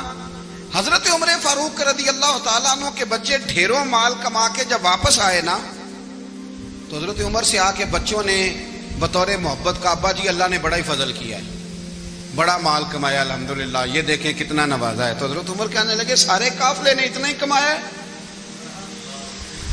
سارے قافلے نے اتنا ہی کمایا ہے؟ کہ حضور نہیں، سارے قافلے نے اتنا نہیں کمایا، سب کو اتنا نہیں ملا۔ وہ تو وہاں گورنر صاحب نے لوگوں کو تعارف کرایا تھا کہ یہ عمر کے بچے ہیں، تو لوگوں نے پھر ہم سے بڑا ہی خریدا۔ تو حضرت عمر فرمانے لگے ٹھیک ہو گیا، میں بات سمجھ گیا، اس طرح کرو، جو تمہاری اصل زر تھی نا، جو راز تھی، وہ رکھ لو، اور باقی سارا مال خزانہ میں جمع کرا دو، اس لیے کہ یہ تم نے تجارت نہیں کی، یہ تم نے اپنے باپ کا نام بیچا ہے، یہ تم نے امیر المومنین کے بیٹے ہونے کا فائدہ اٹھایا ہے۔ فرمایا یہ تمہارا نہیں حق، یہ مسلمانوں کا ہے، اس لیے کہ یہ مال تم نے محنت سے نہیں کمایا، یہ باپ کی کرسی کا فائدہ اٹھایا ہے۔ اور فرمایا اگر تم نے مال جمع نہ کرایا تو میں مال بھی لے لوں گا زبردستی اور کوڑے بھی ماروں گا، ڈبل سزا دوں گا، مرضی سے جمع کراؤ گے تو کوڑوں سے بچ جاؤ گے۔ بڑے بیٹے نے تو جمع کرا دیا، تو چھوٹا تھوڑا پریشان ہوا، تو حضرت عبداللہ ابن عمر چھوٹے بھائی کا ماتھا چوم کے کہنے لگے بیٹے چپ کر کے جمع کرا، یہاں بھی فخر کر کے ہم عمر کے بیٹے ہیں، اور قیامت میں بھی فخر کریں گے کہ ہم فاروق اعظم کے بیٹے ہیں۔ یہاں بھی ناز کریں گے اور وہاں بھی ناز کریں گے کہ عمر کے بچے ہیں۔ ہمارے باپ نے خود بھی حلال ہی کھایا ہے، اور جب ہماری کمانے کی باری آئی ہے تو ہمیں حکم بھی حلال کھانے کا دیا۔ بھائی ہمارا مزاج دے، بچہ جب لے کے آتا ہے 2 لاکھ روپیہ تو کبھی پوچھے کہاں سے آیا ہے؟ جب وہ پہلے دن غلط دوستوں کے پاس جا کے بیٹھتا ہے تو کبھی نکالا ہے گھر سے اسے؟ یہ بہت سارے خمیازے ہمیں اس لیے بھگتنے پڑتے ہیں کہ ہم ابتدا میں سوراخ بند نہیں کرتے. جب اس میں شگاف پڑ جاتا ہے, سیلاب آتا ہے, تو ہمیں ہوش آتی ہے. حضرت عمر نے اپنے گھر میں نگرانی رکھی, کڑی نگرانی. زیادہ نماز گھر میں پڑھتے تھے حضرت عمر, نفلی نمازیں زیادہ کیوں بلا. میرے اساتذہ مجھے حکم دیتے تھے کہ فرض نماز کے علاوہ نمازیں گھر میں پڑھنا, بچوں کو عادت پڑے گی, ذوق پیدا ہوگا, ان کو پتہ چلے گا کہ ہمارے گھر میں 5 وقت کوئی اور کام بھی ہوتا ہے. بھائی یاد رکھیں کہ آپ نے اگر سجدہ کرنا ہے تو بچہ لیٹ جائے گا, اسے پتہ کوئی نہیں سجدہ کیا ہے. لیکن جب گھر میں کبھی قرآن ابا جی کھول لیں نا, میں اکثر کہتا ہوں جب ابا جی کا موڈ بن جائے نا لیکچر دینے کا, وہ گھر میں شروع ہو جاتے ہیں, کہتے ہیں آپ لوگ نماز نہیں پڑھتے اس لیے میرے کاروبار میں برکت کوئی نہیں, تم سویرے قرآن پاک نہیں کھولتے تو میں تباہ ہو گیا. تو میاں آپ نے کب گھر میں قرآن پاک کھولا تھا؟ آپ نے کب نماز پڑھی؟ آپ نے کب گھر کے اندر اللہ رسول کا ذکر کیا تھا؟ آپ نے کب حدیث چھیڑی؟ آپ نے بھی تو گھر کے اندر جب بھی آپ آئے ہیں تو آپ نے وہی کچھ کیا جو دنیا دار کرتے ہیں. آپ بھی تو اپنا موبائل لے کے الگ کونے میں بیٹھ گئے. آپ نے بھی تو کہا ہے کہ اب تمہارے چینل ختم, اب میری مرضی والا چلے گا. تو جو آپ نے کیا ہے بچے بھی وہی کام کریں گے. آپ نے بھی گپ شپ لگائی ہے تو وہ بھی لگا رہے ہیں. یہ سمجھ لیں جو کام آپ کریں گے آپ اپنے بچوں کی سیرت میں اس کا جلوہ دیکھ لیں گے. بڑی پکی سی بات ہے کہ آپ کو بچے کی عادتیں دیکھ کے سمجھ آ جائے گی کہ میں بھی یہی کرتا تھا اور یہ بھی. حضرت عمر فاروق رضی اللہ تعالیٰ عنہ وصال فرما گئے, تو آپ کے وصال کے بعد حضرت عثمان غنی رضی اللہ تعالیٰ عنہ نے آپ کی ایک بیوہ سے نکاح کیا, حضرت عمر کی ایک بیوہ سے. جب وہ آپ کے نکاح میں آئی تو کہنے لگی حضرت عثمان غنی سے کہ حضور نہ تو میں خوبصورت ہوں اور نہ میں جوان ہوں, نہ آپ کی کوئی خدمت کر سکتی ہوں, میرے ساتھ نکاح کرنا سمجھ میں نہیں آیا. کیا شاندار جواب دیا حضرت عثمان غنی نے, کیا خوبصورت جواب دیا. فرمانے لگے میں نے اس لیے نکاح نہیں کیا کہ مجھے تمہارے حسن سے دلچسپی تھی یا تمہاری خدمت کی ضرورت تھی, میں نے تو اس لیے نکاح کیا ہے کہ مجھے بتاؤ عمر فاروق گھر کے اندر اپنے رب کی عبادت کس طرح کرتے تھے, وہ قرآن پاک کس طرح پڑھتے تھے, وہ رویا کیسے کرتے تھے, استغفار کا طریقہ کیا, کس وقت کس انداز میں وہ اپنے رب کو یاد کرتے تھے. اس لیے کہ عمر کئی دفعہ گھر سے آتا تھا تو میں اس کے چہرے پر نور دیکھا کرتا تھا, میں روشنی دیکھتا تھا, ایک معیار دیکھتا تھا. نکاح اس لیے کیا ہے کہ مجھے عمر کی جو گھر کے اندر کی عبادت ہے اس سے آگاہ کرو, تاکہ عثمان غنی بھی چاہتے ہیں اس طرح کے عمل کرو جس طرح کہ عمر فاروق کر کے گئے. بھائی جب تک ہم اپنے گھر میں وہ توجہ نہیں دیں گے, وہ مزاج دیکھیں نا, ہمارے گھروں میں جب نقشہ پاس ہوتا ہے تو ٹی وی لان بھی اس میں ہوتا ہے, ڈرائنگ روم بھی ہوتا ہے, نماز کی جگہ بھی ہوتی ہے نقشے میں.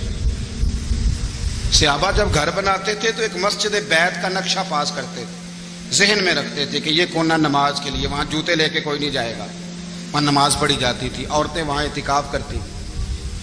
ٹی وی لان تو آ گیا ہے اور گھر کے اندر ٹی وی رکھنے کے لیے تو ایک کمرہ الگ سے بنا دیا گیا ہے, اور اب جو نئے نقشے پاس ہو رہے ہیں اس کے اندر گھروں کے اندر جگہ بنائی گئی ہے جہاں کمپیوٹر رکھے جائیں, اور بچوں کے لیے وائرنگ ہوگی نیچے تاکہ انہیں کوئی مشکل درپیش نہ ہو.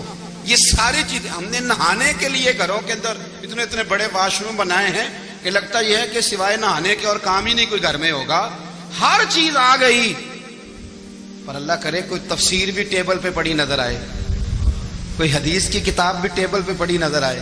اللہ کرے کہ جس طرح ابا لطیفہ سن کے آتا ہے تو جب تک سنا نہ لے اسے ہضم نہیں ہوتا, اللہ کرے کہ وہ جمعے میں بیان سن کے جائے تو اس کا بھی دل کرے میں اپنے بچوں کو سناؤں. وہ نبی پاک کی کوئی حدیث کہیں سے سنے تو گھر جا کے سنائے. جب تک یہ معیار نہیں بنتا آپ کیسے توقع کرتے ہیں کہ گھر کے اندر اللہ کی رحمتیں نازل ہوں گی؟ آپ یہ کیسے توقع کرتے ہیں کہ گھر کے اندر وہ معیار اور وہ مزاج بنے گا؟ حضرت عمر فاروق نے ذاتی زندگی پر جو توجہ دی, گھر والوں کے معیار پر جو توجہ دی حضرت عمر فاروق رضی اللہ تعالیٰ عنہ نے, وہ بھی بڑی دیدنی ہے. حضرت ابو موسیٰ اشعری کو نا آپ نے وزیر خزانہ بنایا تھا, تو حضرت ابو موسیٰ اشعری کہتے ہیں کہ حضرت عمر کو شیخ خزانے میں رہنے تو دیتے نہیں تھے. ایک دن نا میں صفائی کر رہا تھا اس کمرے کی جس میں خزانہ رہتا تھا. ہمارے تو ملک میں جو جاتا ہے وہ صفائی کر کے ہی جاتا ہے, اللہ خیر کرے. اور خیر معیار بدلتا ہے, جو پچھلی حکومت ہوتی ہے وہ قرضہ اٹھاتی ہے, وہ باہر سے جاتی ہے تو قرضہ لے کے آتی ہے, اور جو نہیں آتی ہے وہ کہتی ہے ہمیں پیکج مل گیا ہے. وہ قرضہ نہیں اٹھاتے, ان کو کیا ملتا ہے؟ یعنی پچھلی نے قرضہ لیا تھا اور ہم نے, واہ جی واہ کیا خوبصورت انداز ہے, اس کا نام بدل کے نا انہوں نے قرضہ لیا تھا اور ہم نے، میں کہا بڑے شاندار سیانے بندے ہو گئی. حضرت سیدنا ابو موسیٰ اشعری کہتے ہیں کہ میں نے نا مال غنیمت کی صفائی کی تو 1 دینار مجھے نا کہیں پڑا ہوا مل گیا. تو فرماتے ہمیں اجازت ہوتی تھی کہ 1 دینار ہم اپنی مرضی سے کہیں خرچ کر سکتے تھے. اگر آپ ناراض نہ ہوں تو ہمارے ہاں جب چیئرمین صاحب، ناظم صاحب ٹھیکے دیتے ہیں تو ٹھیکیدار ان کا چھوٹا بھائی ہوتا ہے یا چچا کا بیٹا ہوتا ہے یا خالہ کا بیٹا ہوتا ہے. وہ خود ناظم ہوتے ہیں اور ان کا چھوٹا بھائی ٹھیکیدار ہوتا ہے. یعنی وہ نا سارا کچھ گھر کے اندر ہی رہتا ہے. گھر کے اندر ایک پیسہ دیتا ہے، دوسرا واپس اس کو واپس کر دیتا ہے. گھر کے اندر ہی. اب تو خیر ہمارے لوگ سمجھدار ہو گئے. ایک بندہ ایک سیاسی جماعت میں ہوتا ہے، دوسرا دوسری میں، اور تیسرا جس کی بھی حکومت آئی، حکومت تو ہماری رہے گی نا. ایک بندہ تو ہے نا اس جماعت. یہ اچھا لوگوں نے ایک طریقہ نکالا ہے. تو حضرت عمر کے بیٹا گزر رہا تھا تو حضرت ابو موسیٰ اشعری کہتے ہیں میں نے صفائی کی تو 1 دینار نکلا. تو میں نے وہ 1 دینار نا حضرت عمر کے بیٹے کو دے دیا. میں نے کہا لو بیٹا اپنے چچا کی طرف سے تحفہ. تو گھر جا کے انہوں نے حضرت عمر کو بتایا کہ چچا نے پیسے دیے ہیں. چھوٹے بچے تھے. حضرت عمر نے حضرت ابو موسیٰ اشعری کو بلا لیا اور بلا کے فرمانے لگے میں تو تمہیں اپنا دوست جانتا تھا اور تو نے میری اولاد کو ہی دنیا دار بنانا شروع کر دیا. میرے بچوں کو ہی تم نے دنیا دار پیسوں پہ لگانا شروع کر دیا. میں تو تمہیں یار سمجھتا تھا. فرمایا تمہیں چاہیے تھا میرے بیٹے کو نصیحت کرتے کہ بیٹا پیسوں سے رب راضی نہیں ہوتا، اس کی رضا والے کام کیے جائیں تو رب راضی ہوتا ہے. اور فرمایا تمہیں کوئی اور گھر نہیں ملا تھا تباہ کرنے کے لیے، میرا ہی گھر ملا تھا. اٹھاؤ اپنا دینار اور خبردار آج کے بعد میرے بچوں کے ساتھ یہ والی نیکی نہ کرنا. اور ہمارا کیا سٹیٹس ہے؟ دوستی ہے یہ اس سے جو تحفے زیادہ دے، جو بچوں کو خراب کرنے میں مدد زیادہ کرے، اس کے ساتھ یہ رہنا. حضرت عمر نے گھر پہ اور سب سے بڑھ کر اپنی ذات پہ توجہ کی. حضرت ابو مالک رضی اللہ تعالیٰ عنہ کہتے ہیں میں عمر کے پیچھے پیچھے ایک باغ میں گیا، اکثر اس باغ میں جایا کرتے تھے. اور عمر جا کے نا تو درخت کے نیچے بیٹھ گئے اور فرمانے لگے او امیر المومنین اللہ سے ڈر جا، ورنہ جس رب نے حکومت دی ہے وہ عذاب بھی بڑا دے گا. ڈر جا رب سے. کبھی ساری زندگی حضرت عمر نے اپنا کوئی تعارف نہیں کرایا، کبھی نہیں. ایک بندے نے آپ کے سامنے تعریف کر دی آپ کی تو فرمانے لگے تو خود بھی ہلاک ہوا اور مجھے بھی ہلاک کر دیا. کیا ضرورت پڑی ہے میری تعریفیں کرنے کی؟ اتنی دیر میری تعریف میں لگائی. اللہ کا ذکر کرتا رب تجھے ثواب دیتا، حضور پہ درود پڑھتا تو رب تیرے اوپر رحمتیں نازل کرتا. کس چکر میں؟ آج جتنا اچھی کوئی خوشامد کرے اتنی اچھی وزارت ملتی ہے، جتنی اچھی اس کو جو ہے وہ چاپلوسی کرنی آیا درجہ بھی اسے اتنا ہی اچھا ملتا ہے. حضرت عمر فاروق رضی اللہ تعالیٰ عنہ آپ کے بیٹے کہتے ہیں، صاحب فتوح الشام نے لکھا ہے، آپ کے صاحبزادے کہتے ہیں میں نکلا تو میرے ابا جی نا اپنی پشت پر مشکیزہ رکھ کے کنویں سے پانی بھر کے آ رہے. میں دوڑ کے آگے گیا، میں نے کہا ابا جی مجھے دے دے. فرمانے لگے بیٹا تیرا کیا خیال ہے، کوئی اور نہیں تھا مشکیزہ بھر کے لانے کے لیے، تیرا کیا خیال ہے؟ کہا ابا جی بڑے لوگ تھے پر آپ کیوں اٹھا رہے ہیں؟ فرمانے لگے نفس نا ذرا میرا بڑا ہو گیا تھا، اسے ذرا ذلیل کر رہا ہوں، ذرا اپنا محاسبہ کر رہا ہوں. یہ مجھے کہہ رہا تھا تو بڑی چیز ہے تو میں نا ابھی مشکیزہ گھر رکھ کے آؤں گا، پھر تیری ماں نے مجھے کہا ہے کہ گھر میں لکڑیاں کوئی نہیں جلانے کے لیے، پھر میں جنگل سے لکڑیاں کاٹ کے لاؤں گا. امیر المومنین بن کے نا تو میرا نفس تھوڑا بڑا ہو گیا. اب یقین کریں ہمارا ہاضمہ خراب ہو جاتا ہے جب تک ہمارا تعارف صحیح نہ ہو، ہمارا تعارف ٹھیک نہ ہو. میں یہ ہوتا ہوں، میں وہ ہوتا ہوں. چھوڑ مٹی دیں تے مٹی رہنا ہی، مٹی دیں تے مٹی دیں تے مٹی رہنا ہی. ایویں کادی بلے بلے اج مٹی دے اتے بندیا تے کل مٹی دے تھلے. مٹی دیں تے مٹی رہنا ہی کادی بلے. مجھے پوچھ لو، مجھے جان لو، میرا نام لے لو، میں بھی آیا ہوں، میں بھی ہوتا ہوں، میرا بھی یہ تذکرہ ہے. جس کو اپنا تعارف کرانا پڑ گیا اس سے بھی زیادہ کمزور کوئی ہے؟ فوٹو میں دکھاتا پھرتا ہے فلانے کے ساتھ فوٹو، فلانے تو کمزور بندے یہ کام کرتے. حضرت عمر فاروق اللہ اکبر، حضرت عمر جیسا بندہ 24 لاکھ مربع میل کا حکمران اور شاہ روم کو خط لکھ کے کہتا ہے میں منت نہیں کرتا میں حکم دیتا ہوں. اتنا تگڑا بندہ. جنگ قادسیہ کے لیے حضرت سعد بن نبی وقاص کو بھیجا، فتوح الشام پڑھ کے دیکھیں. حضرت عمر بڑے پریشان ہیں، اتنے دن ہو گئے کوئی رپورٹ ہی نہیں آئی. اب تو موبائل ہے نا، ایک ایک منٹ کی رپورٹ لیں آپ، بلکہ آپ ایک ایک منٹ کی فوٹو لیں آپ، رپورٹ تو دور رہ گئی. حضرت عمر فاروق رضی اللہ تعالیٰ عنہ بڑے پریشان ہیں کہ قادسیہ میں حضرت سعد بن ابی وقاص کے ساتھ لوگ جہاد کرنے گئے، رپورٹ کوئی نہیں آ رہی. اتنے پریشان تھے کہ باہر نکل کے نا اس رستے پہ بیٹھ جاتے جو رستہ قادسیہ کی طرف سے آتا تھا. جو بھی آتا جاتا پوچھتے جنگ کے کیا حالات ہیں. ادھر جب اللہ نے فتح دے دی نا تو حضرت سعد بن ابی وقاص رضی اللہ تعالیٰ عنہ نے نا ایک قاصد کو خط دے کے بھیجا. کہنے لگے عمر کے پاس جاؤ، انہیں اطلاع دو کہ الحمدللہ اللہ نے اسلام کو فتح عطا کر دی. یہ حضرت عمر کو جا کے دینا. وہ بڑے پریشان ہوں گے. وہ جو اس زمانے میں اس طرح ہوتا تھا کہ کئی دور دور سے صحابہ جو دوسرے شہروں کے ملکوں کے رہنے والے ہوتے تھے وہ بھی آ کے شامل ہو جاتے تھے جہاد میں. کوئی ایک دفعہ مدینے آیا، کوئی 2 دفعہ آیا، پھر اپنے اپنے علاقوں میں. بہت سارے لوگوں نے زیادہ دفعہ حضرت عمر کو دیکھا بھی نہیں تھا.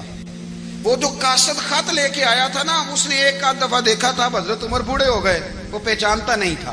ادھر سے وہ خط لے کے آ گیا. حضرت عمر مدینے سے باہر نکل کے اس روڈ پہ بیٹھے تھے جو قادسیہ سے آتا تھا. جب اس آدمی کو آتے دیکھا تو حضرت عمر اٹھ کے کھڑے ہو گئے، فرمانے لگے قادسیہ سے آ رہے ہو؟ وہ کیا کہتا ہے؟ پھٹے پرانے کپڑے، ٹوٹے ہوئے جوتے، سر پہ پرانی پگڑی. کہنے لگے غلام مدینے کے رہنے والے ہو؟ حضرت عمر کہنے لگے ہاں مدینے کا ہوں. کہا میں قادسیہ سے آیا ہوں، الحمدللہ اللہ نے اسلام کو فتح دے دی ہے، الحمدللہ کفر کی کمر ٹوٹ گئی ہے. اس نے یہ بات کر کے تو گھوڑے کو ایڑی لگائی، گھوڑا دوڑنے لگا مدینے کے. حضرت عمر بھی ساتھ ساتھ دوڑ رہے ہیں. فرمانے لگے اچھا بتاؤ خالد بن ولید کا کیا حال ہے؟ تھوڑا آگے جا کے فرمانے لگے اسامہ بن زید کیسے ہے؟ وہ کہتے ہیں ٹھیک ہے. پھر اس نے اور گھوڑا. عمر ساتھ ساتھ دوڑ رہے ہیں، ساتھ ساتھ. 24 لاکھ مربع میل کا حکمران، ایک جوتا پیر سے نکل گیا، عمر دوڑ رہے ہیں. آگے جا کے پوچھتے ہیں سعد بن ابی وقاص کا کیا حال ہے؟ کہا حضور وہ بھی ٹھیک ہے. کتنے لوگ میرے شہید ہو گئے مسلمانوں میں سے؟ کہنے لگا صحیح گنتی کا نہیں پتا. یہ لفظ ادا ہوتے ہوتے مدینے کی سرحد آ گئی. لوگوں نے عمر کو گھوڑے کے ساتھ دوڑتے دیکھا تو کہا امیر المومنین کیوں دوڑ رہے ہیں؟ وہ غلام چھلانگ لگا کے نیچے آیا، قدموں میں بیٹھ گیا. کہنے لگا حضور آپ نے بتایا ہی نہیں آپ امیر المومنین ہیں. آپ فرمانے لگے کیا بتاتا؟ میں تو اونٹ چرانے والے کا پتر ہوں، کیا بتاتا؟ وہ عمر ہوں جس نے اپنے گناہوں کا حساب دینا ہے، کیا بتاتا؟ جو سعد بن ابی وقاص کو جہاد پہ بھیج کے خود بزدلوں کی طرح گھر میں بیٹھا ہے، کیا بتاتا؟ کوئی حیثیت نہیں، کوئی تار. تو نے اچھا کیا، تو مجاہد تھا، مجھے ساتھ ساتھ دوڑایا، تو نے اچھا کیا. جتنے لوگ تھے چیخے مار کے رونے لگے. حضرت فاروق اعظم سے کہنے لگے عمر جب تک تیرے جلوے رہیں گے اللہ کامیابیاں ہی عطا فرمائے گا، جب تک تیرا رنگ رہے گا اللہ تعالیٰ نوازتا ہی رہے گا. کچھ نہیں کبھی اپنا آپ ظاہر ہی نہیں کیا. بہت بڑے تھے، بہت بڑے تھے حضرت عمر، بڑے تھے. حضرت ابو رافع غلام تھے، قرآن پاک بڑا سونا پڑھتے تھے. حضرت عمر جب بھی انہیں ملتے کہتے ابو رافع تو عمر سے اچھا ہے، قرآن بڑا شاندار پڑھتا ہے. تو وہ کہتے حضور اگر میں قرآن صحیح پڑھتا ہوں تو آپ کو قرآن کی تشریح زیادہ صحیح آتی، آپ بھی تو مجھ سے افضل ہیں. تو آپ فرماتے نہیں پھر بھی تو مجھ سے افضل ہے. کیوں؟ اس لیے کہ تو اپنے آقا کی نوکری بھی ٹھیک کرتا ہے اور رب کی عبادت بھی ٹھیک کرتا ہے، اور مجھے خالی صرف عبادت کرنی ہوتی ہے وہ بھی ٹھیک نہیں کر پاتا. ساری زندگی اپنا محاسبہ، ساری زندگی اپنے گریبان میں دیکھا، ساری زندگی اپنے آپ کو پرکھا، اپنے آپ کو ٹٹولا. 62 سال عمر بیت گئی. حضرت حذیفہ بن یمان ایک صحابی تھے، میرے نبی کریم علیہ السلام نا ان سے راز کی باتیں کرتے تھے. ہر بندے کا ہاضمہ ٹھیک نہیں ہوتا، سب سے راز کی بات نہیں کرنی چاہیے. حضرت حذیفہ بن یمان کہتے ہیں حضور راز کی باتیں بتاتے. مدینہ منورہ میں جو منافقین تھے ان کی لسٹ بھی نبی پاک نے حضرت حذیفہ بن یمان کو دی تھی. جب کوئی مشکوک آدمی مر جاتا نا تو صحابہ کہتے ہیں ہم دیکھتے اگر حضرت حذیفہ نے جنازہ پڑھا ہے تو ہم بھی جنازہ پڑھ لیتے. نبی پاک نے بھی کچھ جنازے نہیں پڑھے. ترمذی میں ہے فرمایا عثمان سے جو بغض رکھے اس کا جنازہ نہیں پڑھیں گے. حضرت حذیفہ بن یمان اگر جنازہ پڑھتے تو لوگ پڑھتے، وہ نہ پڑھتے تو لوگ جنازہ نہ پڑھتے. حضرت حذیفہ بن یمان کہتے ہیں جناب عمر فاروق کی خلافت کے آخری ایام تھے، کچھ دنوں کے بعد وہ شہید ہو گئے. فرماتے آدھی رات کا وقت تھا، میں گھر میں سویا تھا بڑا بے فکر، اچانک میرے دروازے پہ دستک ہوئی، میں گھبرا کے اٹھا. اتنی رات کو کون آیا؟ کہتے ہیں قربان جاؤں. دروازے پہ گیا تو امیر المومنین فاروق اعظم دروازے پہ.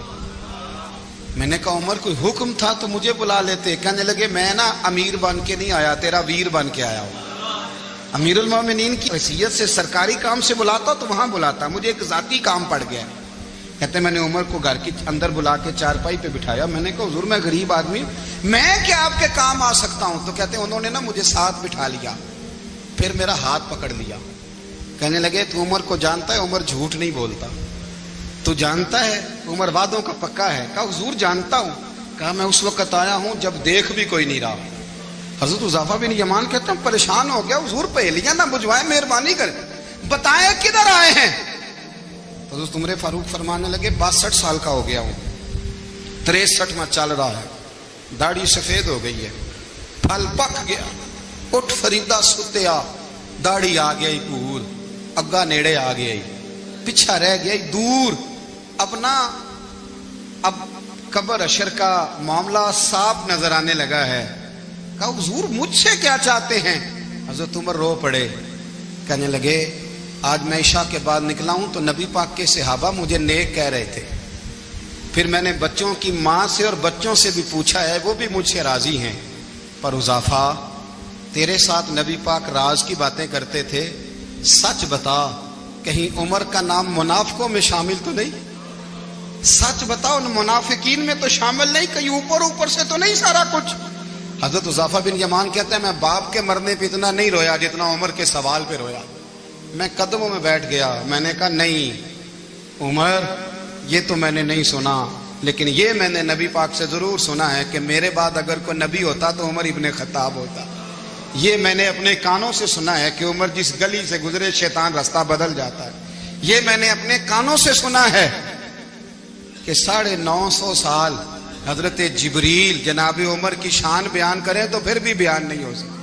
یہ میں نے ضرور سنا. دوستو ساری زندگی حضرت عمر نے اگر دوسروں کا محاسبہ کیا تو اپنا اور اپنے بچوں کا بھی کڑا خیال رکھا, اپنی ذات پر بڑی توجہ دی. جو لوگ اپنا بھول جاتے ہیں نا, ہمیں اپنی صحت کا بڑا خیال ہے لیکن اپنی روحانی زندگی کا کوئی خیال نہیں ہے, قلبی زندگی کا کوئی تصور نہیں ہے. آپ یقین کریں موٹا آدمی کمزور ہونے کے لیے جدوجہد کر رہا ہے, کمزور طاقتور ہونے کے لیے, لیکن جس کو کتنے دن بیت گئے اللہ رسول کی یاد میں رویا ہی نہیں, کتنے دن بیت گئے نہ سننے کو دل ہی نہیں چاہا, جسے مہینوں بیت گئے اور قرآن پاک کی طرف نظر ہی نہیں گئی, وہ فکر مند ہی نہیں. زندگی زندہ دلی کا نام ہے, مردہ دل کیا خاک جیا کرتے ہیں. بھائی حضرت عمر کی زندگی دور حاضر میں ہمیں یہ سبق دیتی ہے کہ کڑی نگرانی رکھو اپنے پودوں کی, کڑا خیال رکھو اپنے ذاتی باغ کا, اور یہ جو تمہارے دل کی دنیا ہے یہ تمہاری روح کی زندگی ہے, اس کا محاسبہ کرتے رہو. نبی کریم علیہ السلام نے فرمایا اپنا حساب خود کر لو قبل اس کے کہ تمہارا حساب کیا جائے. اپنا حساب, ہم ساری دنیا کا حساب کرتے پھرتے ہیں, کوئی کہاں سے کماتا ہے کہاں کھاتا ہے, پر اپنا حساب حضور نے فرمایا حساب کر لو قبل اس سے کہ تمہارا حساب. مولا علی فرماتے ہیں نماز پڑھ لو قبل اس کے کہ تمہاری نماز پڑھی جائے. اپنا محاسبہ کریں, تھوڑا سا نا اوپر دائیں بائیں دیکھنے کی بجائے تھوڑی سی گردن جھکا کے نا, درویش کہتے ہیں برے بندے نو میں لبن ٹریا تے جگ تے ملیا نہ کوئی, اپنے اندر چاتی پائی تے میں تھوں برا نہ کوئی. تھوڑی سی نا, تھوڑی سی اپنی طرف توجہ دیں. ہم نا بے چین وقت گزار رہے ہیں, بے قرار ہیں, بے سکون ہیں. سبب یہ ہے کہ ہم نے نا اپنا حساب کرنا چھوڑ دیا ہے. حساب کرو گے, بے حساب تو بندہ روٹی کھا لے تو بیمار ہو جاتا ہے, اور اگر زندگی بے حساب گزرے, گناہوں کا حساب ہی نہ کیا جائے, تقوی کی طرف توجہ ہی نہ کی جائے, تو پھر زندگی دشوار ہو جاتی ہے.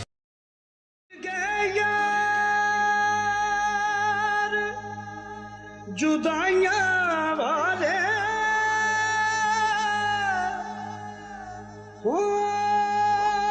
مینوں چھڈ گئے وچ پردیساں, ہوئے اٹھن جوگی نہ چھڈ گیا مینوں. ہو